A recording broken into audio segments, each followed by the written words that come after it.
Hello everyone, time for another update on the quiz, and we have now got to the point where 15 of the 20 questions have been answered correctly, which is a good demonstration in a way of how much information is available out there when we pool our knowledge, because none of these questions, or only one of them really, could have easily been answered by Googling. The rest of them really relied on people actually knowing the answers, and I don't have a huge subscriber base.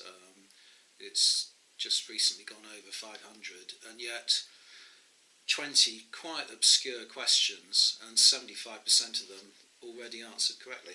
So anyway, just to update you on the answers and give you a few more clues. I suspect for these will be the last clues I'll have to give. If people don't know the answers, I'm going to sort of leave it there. Possibly in the distant future someone might stumble on this video and give the correct response, but I think I've kind of, the clues I'm going to give now will, if they don't give the game away, I don't think anything will. So see what you can do with the 5 remaining questions anyway. Okay, so question number 1, the building that I showed. Robert Chisholm finally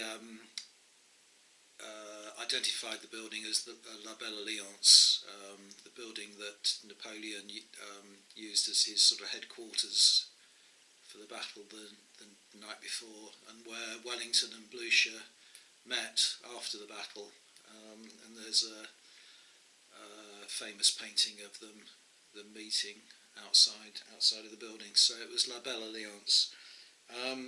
The second one, this is a good example of a really obscure question, which has actually been got by a subscriber called Paul Much. The manufacturer of the building was Gallia, who weren't around for very long, but they produced some very nice models back in the 1980s. I've got a few of their models. Not quite sure what happened to them, but they disappeared. Next one, well done to Andy Mack, who identified the battle site as Hattin. It's the site of the famous defeat of the Crusaders by Saladin in, I think it was 1187. I spent some time in Israel many years ago, back in the 1980s, and I took a bus out to the neighbourhood one day when I was working in that area and wandered around the battlefield. It's the remains, I believe, the actual horns of Hattin themselves are the remnant of the crater or the rim of a volcano, and that is where the Crusaders made their last stand. It's a bit of a wilderness up there. I have never come across so many snakes in my life before wandering around. They were a bit alarming, but I was informed that the ones I saw, the bigger ones, weren't poisonous. It's the little ones that you don't see that you have to watch out for. And another personal kind of bit of knowledge that I gained from the site is you often read in historic accounts that the Crusaders were tormented by thirst, which they were, but further kind of tortured by sight of the Sea of Galilee in the distance, because they were on their way to relieve the siege of Tiberias. But when you're standing on the rim of the Horns of Hattin, you can't see the Sea of Galilee. It's obscured. It's not that far away, but it's obscured by a sort of mountain range, and you have to sort of go a little bit further down the valley in order to be able to see the Sea of Galilee.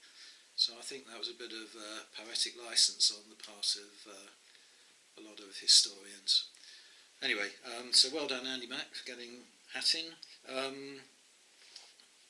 Number 4 hasn't been got yet, so I'll come back to that, give you some more answers, more clues rather, in a moment. The next one that has been got is Andy Mack had already identified that the helmet had been worn by the commander of the Heavy Brigade at Balaclava, and Chris Young has identified his name, which was General Scarlet. What else? The number 19, the ship, was the Naval Victoria. Magellan is a replica of the Victoria, Magellan's ship that he circumnavigated the globe with. In fact, I don't think he did. I'm guessing on this, or I might be remembering inaccurately, but I think Magellan maybe passed away before the ship got back to port, but forgive me on that if I'm wrong. So that was correctly identified by Chris Young and Robert Chisholm. And the final one, the sketch of the Naval Engagement, which I gave a further clue, was from the First World War and involved an Australian ship. It's now been identified as the Battle of the Cocos Islands, when HMAS Sydney sank the Emden, the commerce raider Emden.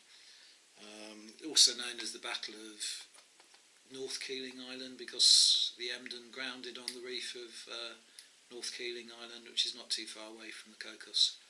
But the Emden was there because it was dismantling and destroying a radio station, a signal station that was on the Cocos Islands.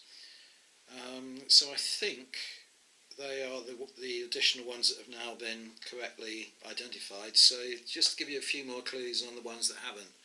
And as I say, a lot of these clues will now probably give the game away. Number 4, the battle site, the old photograph I showed you that I took of a battle site that I said was somewhere behind what was behind the Iron Curtain when I took the photo, and it was 30 Years' War battle. That battle site is out on the suburbs of the city of Prague, and the mound you can see in the picture has on top of it a small stone memorial to the battle site. But the reason it looks so overgrown and badly cared for, or it did in those days anyway, I don't know what it looks like now, was because the stone marking the battle site was kind of commemorating Czech nationalism, really, and sort of Bohemian nationalism. And it wasn't that sentiment wasn't much cared for by the Austro-Hungarians who ruled Czechoslovakia for so long, or the Soviets after the war. So the site was very much neglected. Anyway, they're the final. So it's a 30 Years' War battle site outside of the city of Prague. And that's all you're going to get now, I'm afraid. If you can't identify it from that, I don't think you ever will. Right, next up, number 9. I'm surprised, really, that this hasn't been got. Who was the manufacturer of the models that I showed you? The clue I gave last time was that their address was the Enchanted Cottage. And as a final clue, the sculptor of the models produced quite a lot of models for TV series and a particular feature film. I'll give you the name. It was the film Callan. In the film Callan, Callan acts out the Battle of Gettysburg, and the manufacturer or the sculptor for the manufacturer of this range produced the figures for that. So that should be a big giveaway. Number 11, again another range of figures that no one's identified yet. The last clue I gave was that the manufacturer's name was the name of the town in Cambridgeshire where the figures were produced. They're no longer produced. They were only around for a very brief period of time. And the final clue I'll give on that is that the product of the figures were often sold alongside Revo flags. So that should be fairly easy to find now. Number 12, no one has got the object or where it is or what incident it relates to. So I think the last clue I gave you was that it involved unexpected visitors at Christmas time at an American base, and it took place during the Cold War era. So the final clue I'll give on that, I think, is really to say that don't think a little bit outside of military history, as it were. It was quite a remarkable event that may or may not have even happened, but it does reflect quite significantly on the state of mind of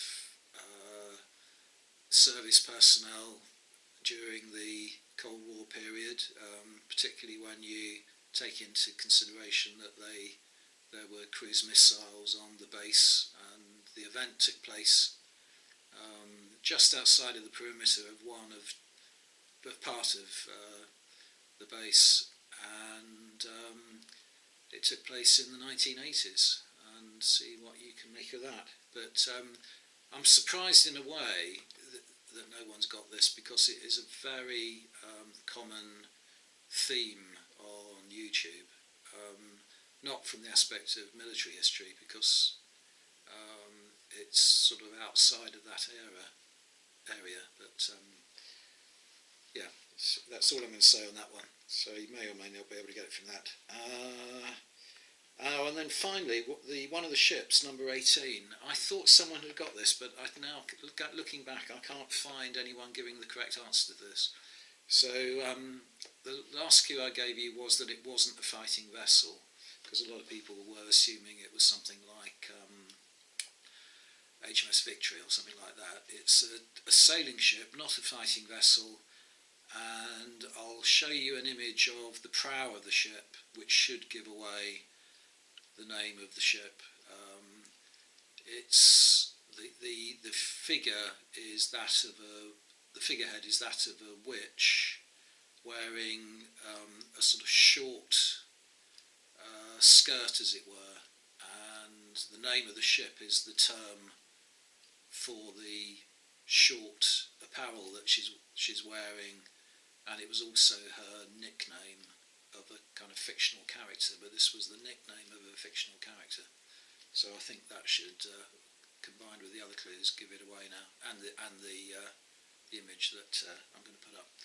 Right, and I think that's it. So good luck with the rest of them. Thanks very much for everyone for joining in. I hope you've enjoyed it.